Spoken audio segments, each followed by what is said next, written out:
Gennady Golovkin looks set to take on Jaime Munguia on September the 14th, which is being looked at as a real possibility. As you're about to see on screen just there, Jaime Munguia versus Gennady Golovkin.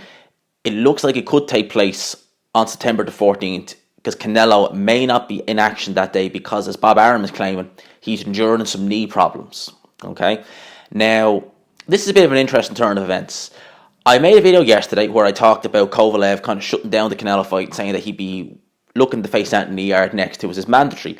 And I kind of thought that's a bit of a head scratcher because if the rumours are true and Canelo was looking to face Sergey Kovalev next, why wouldn't Kovalev want to take that fight? Because you're talking about a middleweight coming to your weight class, and you're not only talking about any middleweight, you're talking about the biggest star in world boxing, Canelo Alvarez, facing you in your own weight. Now, fair enough, the fight probably be in the States, probably be, Canelo judges, Canelo referee, but still, Sergey Kovalev, he's made some decent money in his career, but he hasn't made anywhere near the type of person that Canelo or some of these bigger stars would have made. I mean, let's not forget, he fought Andre Ward as the champion in their first fight, and he had a lower purse than Andre Ward, the challenger. So Kovalev, he's made some decent money, but he's not made anything crazy. So why would he not want to take on Canelo?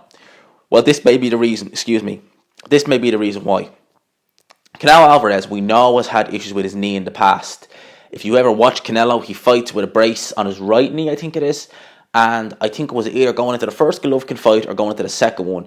He had that there was rumours about him having issues with his knee. And it's only really recently he started wearing that knee brace on his knee. So I would well believe that Canelo's knee probably giving him some trouble. And maybe that's why the Kovalev fight could be held up until later this year. Probably December.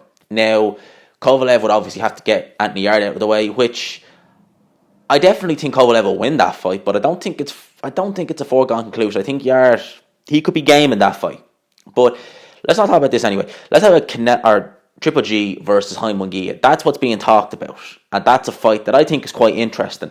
Jaime Munguia, you may remember when Canelo got popped for Clen last year, back in May of last year, there was serious talk that Munguia would be the guy who would step in and face Gennady Golovkin at middleweight. Now, that fight didn't happen in the end. He fought Vanis Martirosyan, and Jaime Munguia went on to fight Saddam Ali. Since then, Jaime Munguia has made a couple of defences of his 154-pound WBO title. Most recently, he fought Dennis Hogan. Now, me personally, I thought Hogan won the fight. I know a lot of other people felt Dennis Hogan won the fight. It was close. It was close. It wasn't the robbery some people make it out to be. It was close. But I felt Hogan personally won the fight. Since then, we've kind of not really heard much from Jaime Munguia. We've heard that he may think about going up to 160 pounds as opposed to facing Hogan again. And if he fought Gennady Golovkin, I know a lot of people might think that fight might be good because Munguia is pure Mexican. He just comes forward, he throws punches. He's got a bit of power there, but I think his power is exaggerated because he won his WBO title facing Saddam Ali. Saddam Ali, who was fighting at welterweight his very next fight, and he was always a bit chinny anyway. He fought Liam Smith, and Liam Smith came out and said, he doesn't hit as hard as Canelo.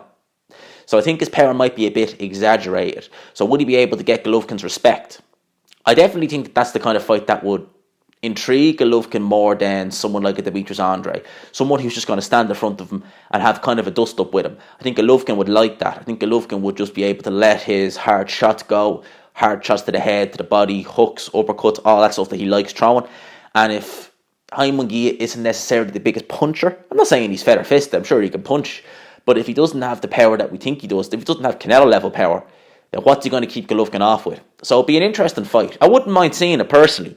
If that fight was to take place, it'd be a fan-friendly fight, I think. I don't think we'd see any skill involved. I think we just see two guys going toe-to-toe, swinging power shots. So it'd be a good fight to watch. So that's kind of looking likely what might happen next if Canelo's knee is acting up and he is maybe looking at postponing his next fight to December. Then that's maybe what happens. If we do still see Canelo versus Kovalev in December, then I still think it's an intriguing fight. I still think that may be what we might likely see. Because as I said, Canelo's promoter, Oscar De La Hoya, tweeted to Eddie Hearn saying that Canelo's next fight won't be against a fighter that Eddie Hearn works with. And I said I could see that being two fighters, either Billy Joe or Kovalev, one or the other. So it's looking likely that it could be Kovalev. But let's not forget, Kovalev will have to get by Anthony Yarde. I think Kovalev will win, but I would be surprised. I wouldn't be shocked if Yarde pulled the upset. And if Yard pulls off an upset, would we see Yard versus Canelo? Who knows? Let me know what you think down below. Let me know what you think, first and foremost, about Jaime Munguia versus Gennady Golovkin. If that fight happens, what do you think of the fight? Who do you think will win? And yeah, let me know down below. Let me know in the comment section. Hope you enjoyed the video. If you did, please leave a like. Subscribe if you're new. And as always, I will talk to you after.